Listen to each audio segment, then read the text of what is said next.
All righty, you all.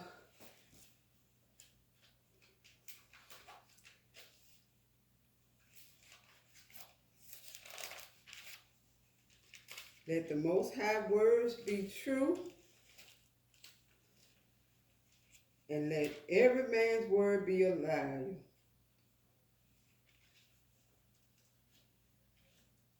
Today I will be reading John chapter 5, 1 through 47, and John chapter 6, 1 through 71.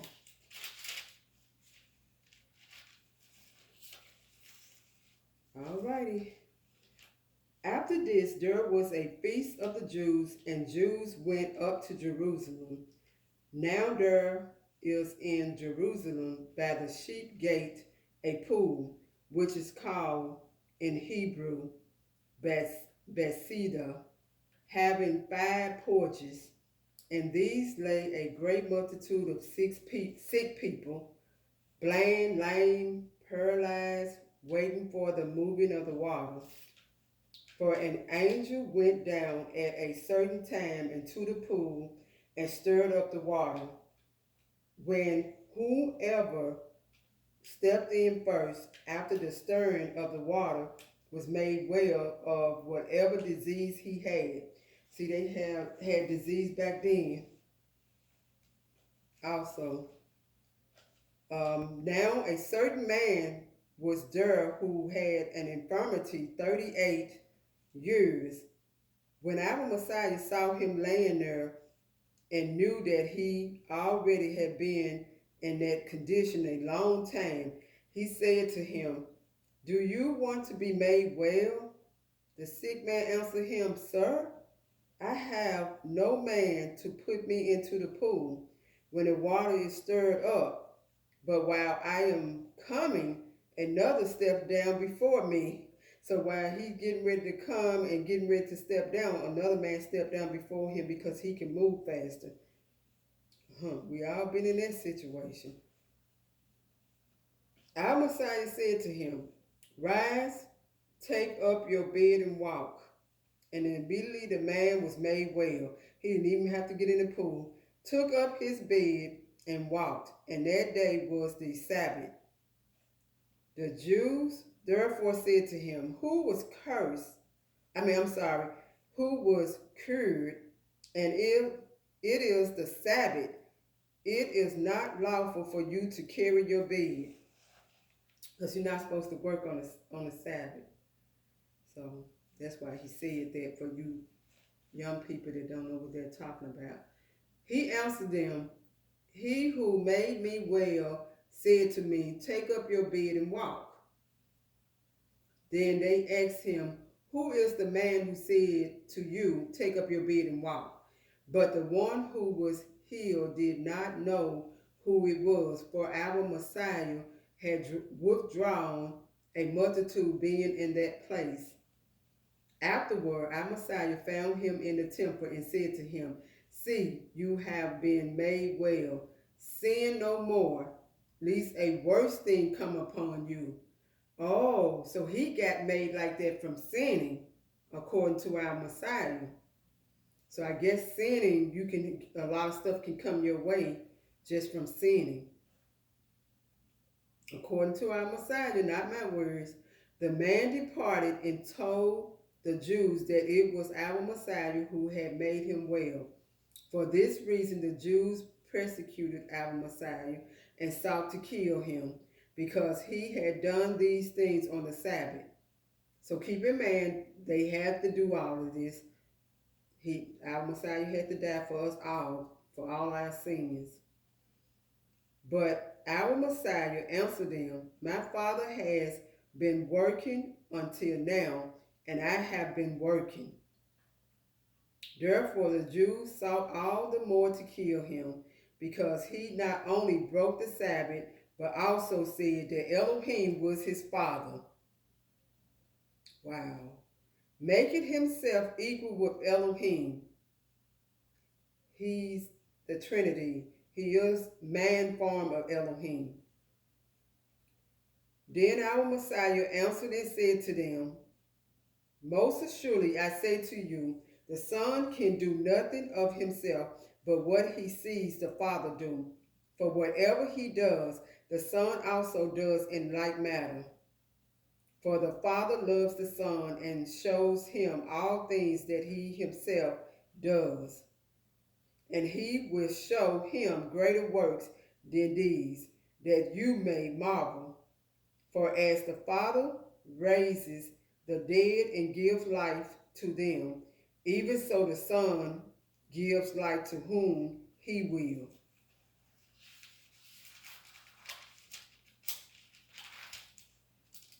For the Father judges no one, but has committed all judgment to the Son, that all should honor the Son just as they honor the Father. He who does not honor the Son does not honor the Father who sent him. Most assuredly I say to you, he who hears my word and believes in him who sent me has everlasting life, and shall not come into judgment, but has passed from death into life. Most assuredly, I say to you, the hour is coming, and now is, when the dead will hear the voice of the Son of Elohim, and those who hear will live, and those who hear will live. For as the Father has life in himself, so he has granted the Son to have life in himself, and has given him authority to execute judgment also, because he is the Son of Man.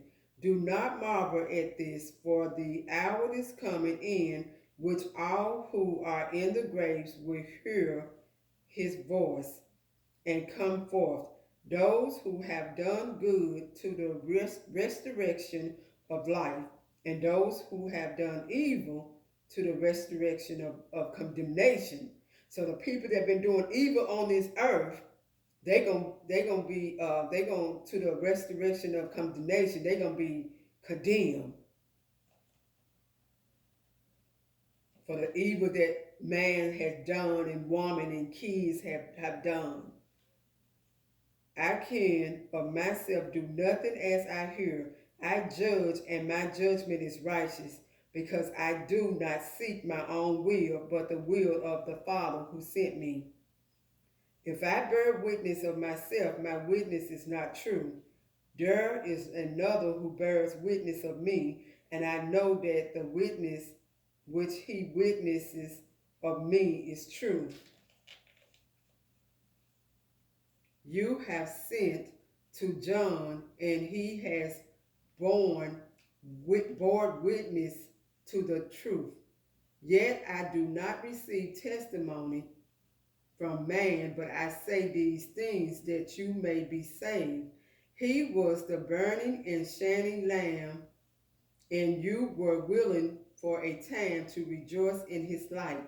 But I have a greater witness than John's, for the works which the Father has given me to finish, the very works that I do, bear witness of me that the Father has sent me, and the Father himself who sent me has testified of me.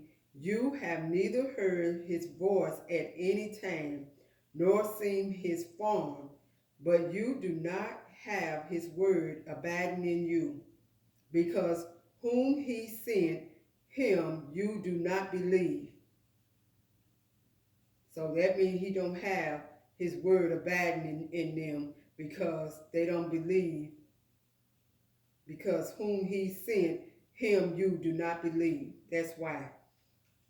You gotta believe, y'all, and you gotta have faith. You search the scriptures, for in them you think you have eternal life, and these are they which testify of me. But you are not willing to come to me that you may have life. I do not receive honor from men, but I know you, that you do not have the love of Elohim in you. I have come in my Father's name, and you do not receive me. If another comes in his own name, him you will receive. How can you believe who receive honor from one another and do not seek the honor that comes from the only Elohim. Do not think that I shall accuse you to the Father. There is one who accuses you, Moses, in whom you trust. For if you believe Moses, you will believe me, for he wrote about me. Now he's telling them again, Moses wrote about me. So, for if you believe Moses, you will believe me, for he wrote about me. So that lets you know something about their spirit there. But if you do not believe his writings, how will you believe my words? He's letting them know. If you don't believe his writing, how you going to believe my words? After these things, our Messiah went over to the Sea of Galilee, which is the Sea of Tiberias. Then a great multitude followed him, because they saw his signs which he performed on those who were diseased.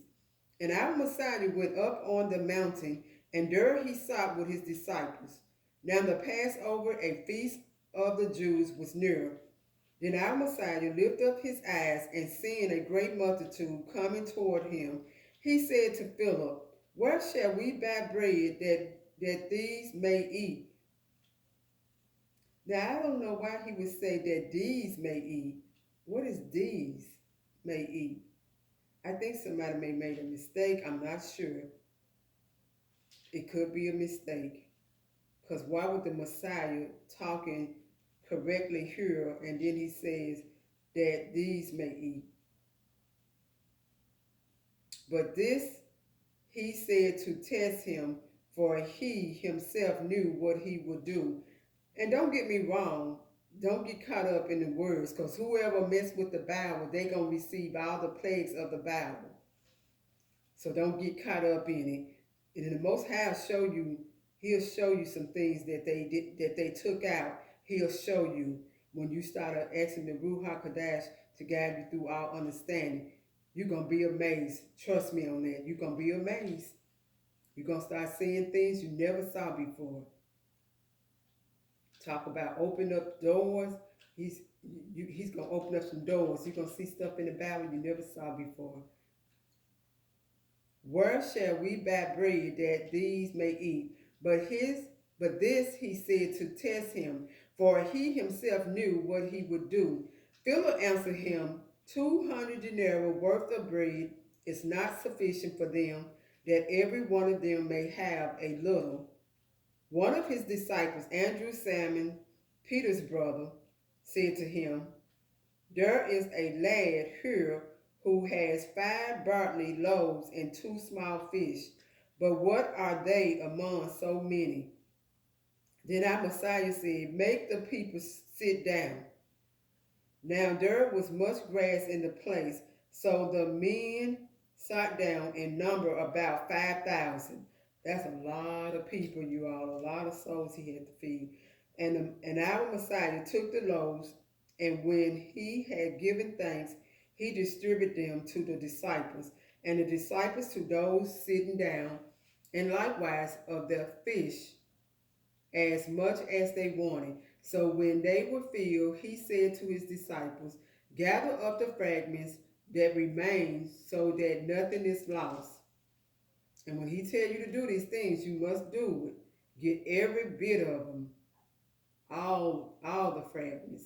Therefore they gathered them up and filled 12 baskets with the fragments of the 5 barley loaves, which were left over by those who had eaten. And you all, I've been praying and asking the Most High to help me teach these words.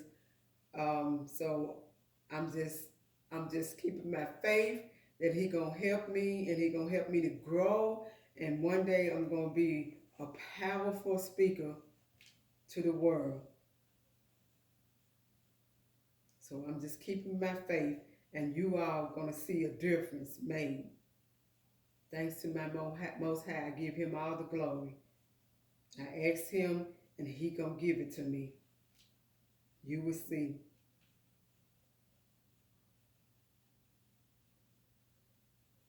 Then those men, when they had seen the sign that our Messiah did, said, "This is truly the prophet who is to come into the world." And they realized that, yep, this is the prophet that was supposed to come into the world. Therefore, when our Messiah perceived that they were about to come and take him by force to make him king, he departed again to the mountain by himself alone. Now, when evening came, his disciple went down to the sea, got into the boat, and went over to the sea toward Capernaum. And it was already dark, and our Messiah had not come to them.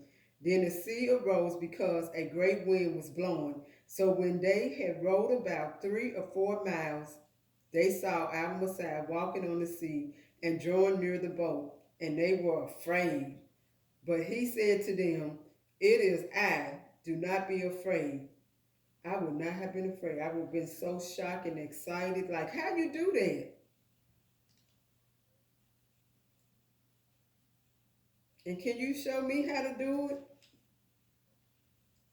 I'm for real, you all. I'm not lying. I would have done that. That's just how my brain thinks.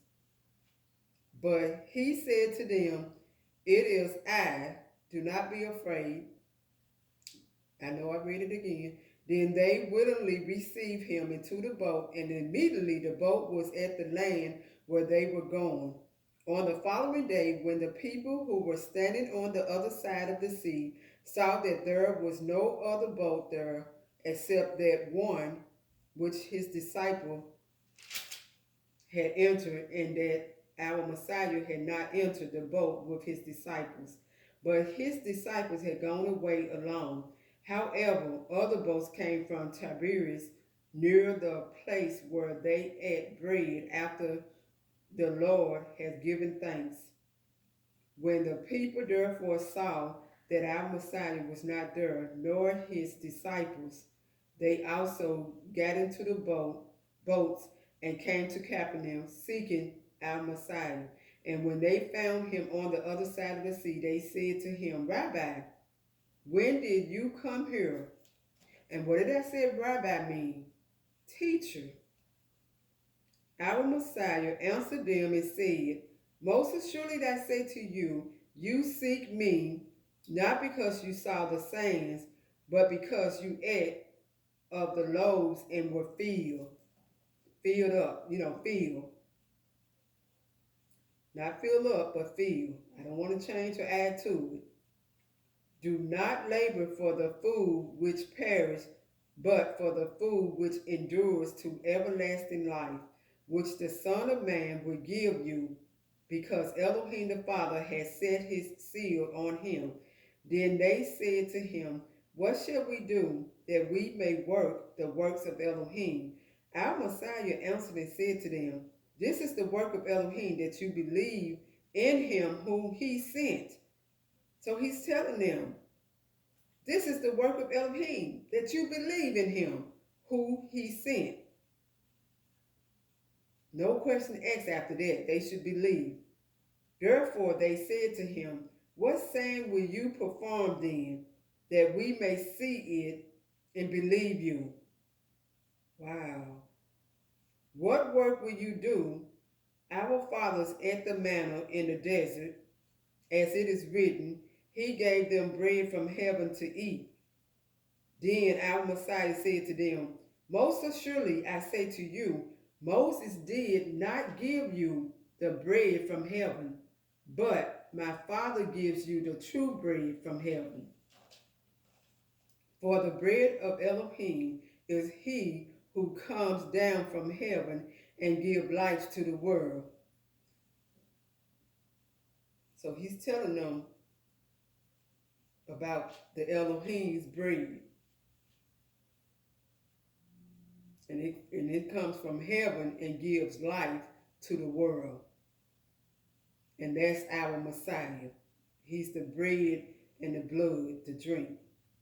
Then they said to him, "Lord, give us this bread always." And our Messiah said to them, "I am the bread of life.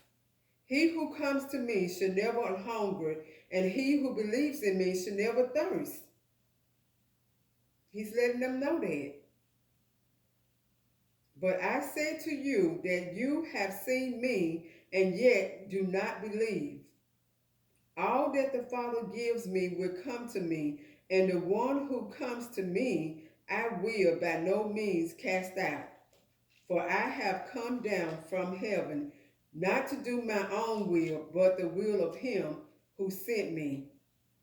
This is the will of the Father who sent me, that of all he has given me I should lose nothing, but should raise it up at the last day. So he's letting us know when we take his bread and his blood, he gonna raise us up in the last day. All of us who believe in him, he's gonna he's gonna raise us up in the last days. And this is the will of him who sent me, that everyone who sees the Son and believes in him may have everlasting life. So we all got everlasting life that believe in the Son. There are some people that I heard that don't believe in the Son. But we that believe in the Son, we got joy in our life because we going to have everlasting life. So be happy, you all. You got everlasting life. He letting you know here. You got everlasting life. And I will raise him up at the last day. So he letting you know again, he will raise him up at the last day.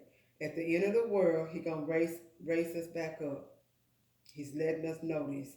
Anybody that believe in him. The Jews then complained about him because he said, I am the bread which came down from heaven. And they said, is not this our Messiah, the son of Joseph? Because they think he came through a man, but he didn't come through Joseph. He was impregnated in his mother's womb by our Elohim. And so they think because Joseph was there, he impregnated Mary. It didn't happen like that. So maybe that's why they're confused.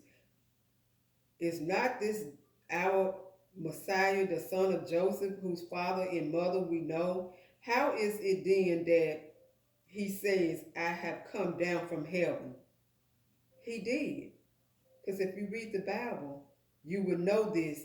He said he impregnated Mary, and he just told them, Joseph, to marry her, you know. And if he hadn't did it, they probably would have stoned her. So that's another good thing.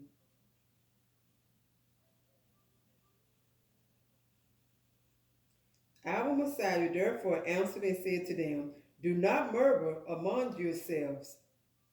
No one can come to me unless the Father who sent me draws him, and I will raise him up at the last day. So the Father who sent me draws him. So I guess he have to draw us to the Messiah. It is written in the prophets, and they shall be taught by Elohim. Therefore, everyone who has heard and learned from the Father comes to me. Not that anyone has seen the Father, except he who is from Elohim. He has seen the Father. Most assuredly I say to you, he who believes in me has everlasting life. So that's why I keep telling you, we should be very happy because we believe in him and we have everlasting life. He letting us know this. I am the bread of life. Your father ate the manna in the wilderness and are dead. This is the bread which comes down from heaven, that one may eat of it and not die. And he's not literally talking about his blood in his body, in his bread. He's just giving you, you know, I don't want to say it wrong. I don't know how he called it, so I'll just leave that alone. I don't want to get in trouble with our master, Elohim, so I'll just leave that alone. Now, if I read it again and Elohim put something there and let me know, I'll see it.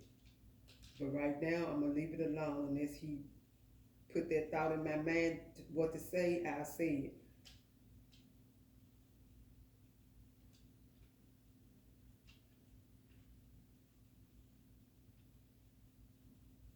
I am the living bread which came down from heaven. If anyone eats of this bread, he will live forever, and the bread that I should give is my flesh, which I should give for the life of the world. So that he's telling us he's going to give this to anybody that accepted him. Sinner, believers, non-believers, but you have to convert to be a believer in order to receive and accept our Messiah in your life. So if you're a non-believer, he came to save you. But if you still don't believe, then guess what? You just missed your blessing. You just missed the grace that our Elohim was giving us. He was giving us all grace. Even if you didn't believe, he was giving you a chance to have grace through the death of our Messiah. That's what he was doing. The Jews therefore quarreled amongst themselves, saying, how can this man give us his flesh to eat? Then our Messiah said to them, most assuredly I say to you, unless you eat the flesh of the Son of Man and drink his blood, you have no life in you. Whoever eats my flesh and drinks my blood has eternal life, and I will raise him up at the last days. So that's why we have communion, and we take his bread and drink his blood with the cracker or bread, and then with the grape juice or real wine, real grape wine. You can use that also. So keep that in mind. And if you can't afford none of that, grape juice, I would suggest that's 10 cents. And so that's the blood that he's talking about and referring to.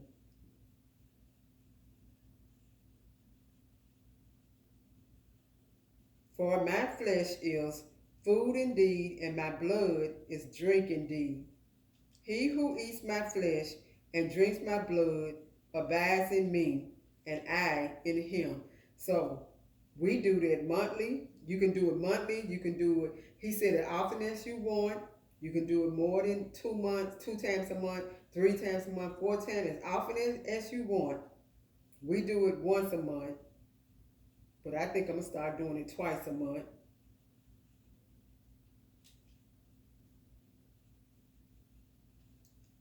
As the living Father sent me, and I live because of the Father, so he who feeds on me will live because of me. See, he's letting us know how everything works. This is the bread which came down from heaven, not as your fathers ate the manna. So he's telling them the manna that he sent down below, this ain't the same bread. He is the bread. He's the one that given his life up for everyone, all sinners, non-believers and non-sinners and sinners alike, righteous people, everybody. We're getting to take in this grace and are dead. He who eats this bread will live forever. He's saying the people that in the wilderness at that manna, they are dead. That's what he's telling us. But he who eats his bread, which we eat that bread and his blood every month, he's letting us know that he who eats this bread will live forever. So we're going to live forever, and he's going to raise us up at the end of the world, the ones that are dead. These things he said in the synagogue as he taught in Capernaum. Therefore many of his disciples, which they heard this, said, this is a hard saying. Who can understand it? When our Messiah knew in himself that his disciples complained about this, he said to them, does this offend you?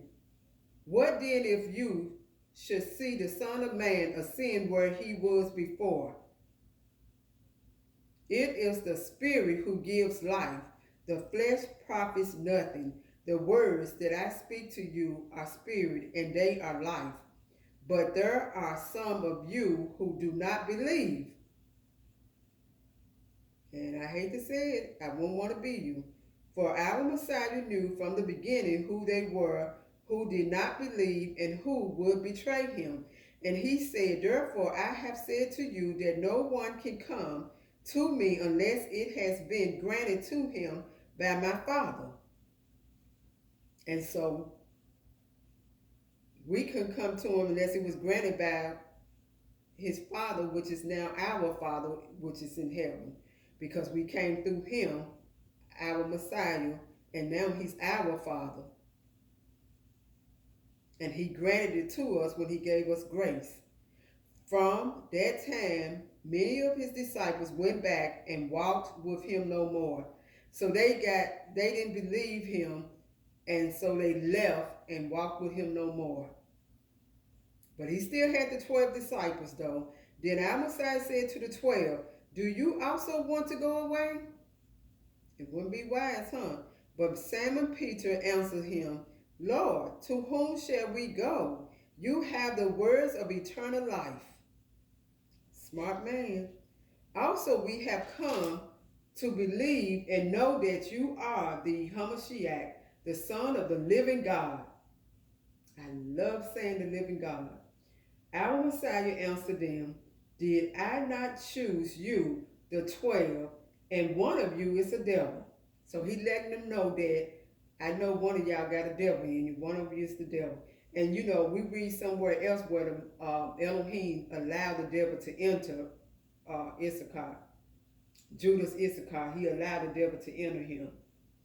He spoke of Judas Issachar, the son of Simon, for it was he who would betray him, being one of the 12.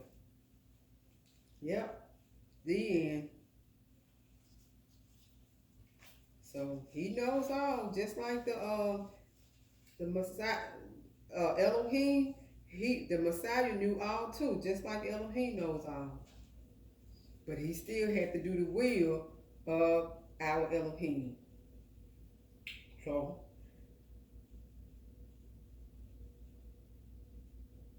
I don't know how to get y'all to believe. I don't know. But if you read these words and then you believe in this Bible, please believe in Hamashiach. And he's talking about him in the Old Testament also. So I can't wait to get to it so I can show you all so you all will know that he spoke of him. So why these people saying he's not in the Old Testament, I have no idea. He's in the Old Testament.